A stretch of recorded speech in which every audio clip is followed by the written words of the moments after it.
नमस्कार दर्शकों, आध्यात्मिक ज्ञान गंगा में आपका स्वागत है। एक जंगल में दोनों ओर अलग अलग राजाओं का राज्य था और उसी जंगल में एक महात्मा रहते थे जिन्हें दोनों राजा अपना गुरु मानते थे। उसी जंगल के बीचों बीच एक नदी बहती थी। अक्सर उसी नदी को लेकर दोनों राज्यों के बीच झगड़े होते रहते थे। एक बार तो बात बिगड़ते बिगड़ते युद्ध तक आ पहुंची।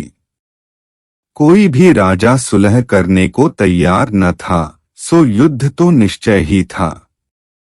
दोनों राजाओं ने युद्ध से पहले महात्मा का आशीर्वाद लेने की सोची और पहुंच गए जंगल की उस कुटिया में जहां महात्मा रहते थे।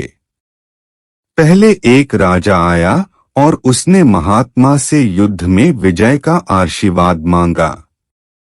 महात्मा ने कुछ देर उस राजा को निहारा और कहा कि राजन, तुम्हारे भाग्य में जीत नहीं दिखती, आगे ईश्वर की मर्जी। यह सुनकर पहला राजा थोड़ा विचलित हुआ।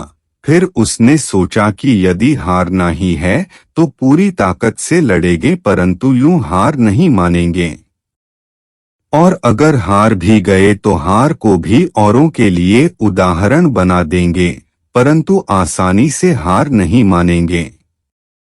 यह निश्चय कर वह वहां से चला गया। दूसरा राजा भी जीत का आशीर्वाद लेने महात्मा के पास आया, उनके पैर छुए और विजय श्री का आशीर्वाद मांगा। महात्मा ने उसे भी कुछ देर निहारा और कहा कि बेटा, भाग्य तो तुम्हारे साथ ही है।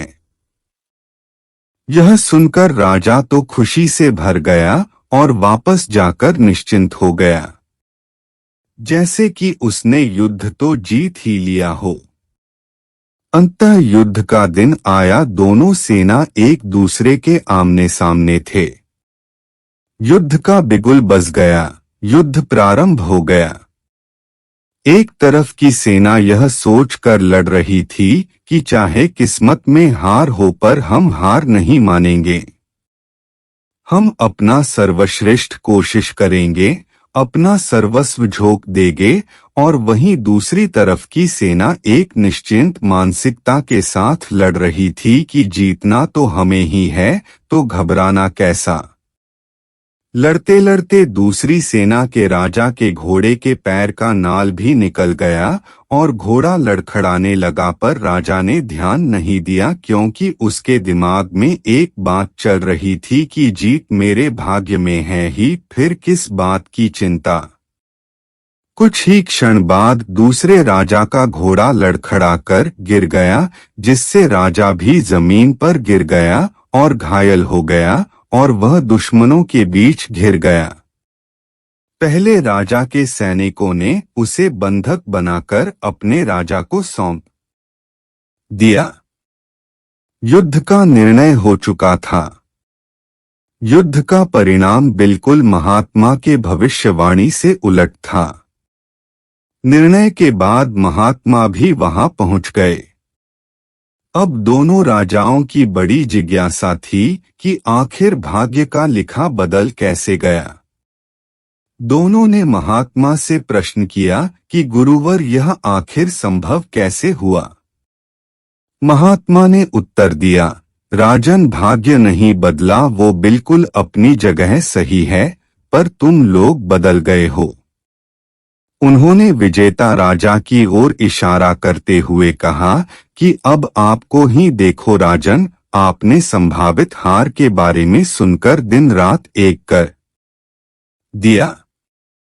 सब कुछ भूलकर आप जबरदस्त तैयारी में जुट गए, यह सोचकर कि परिणाम चाहे जो भी हो पर हार नहीं मानूंगा। खुद हर बात का ख्याल रखा, खुद ही हर रणनीति बनाई, जबकि पहले आपकी योजना सेनापति के भरोसे युद्ध लड़ने की थी।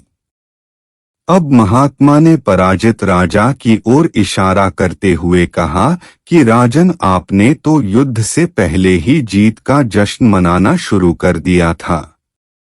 आपने अपने घोड़े की नाल तक का ख्याल नहीं रखा, फिर आप कैसे अपनी सेना को कुशल नेतृत्व देते? हुआ वही जो होना लिखा था।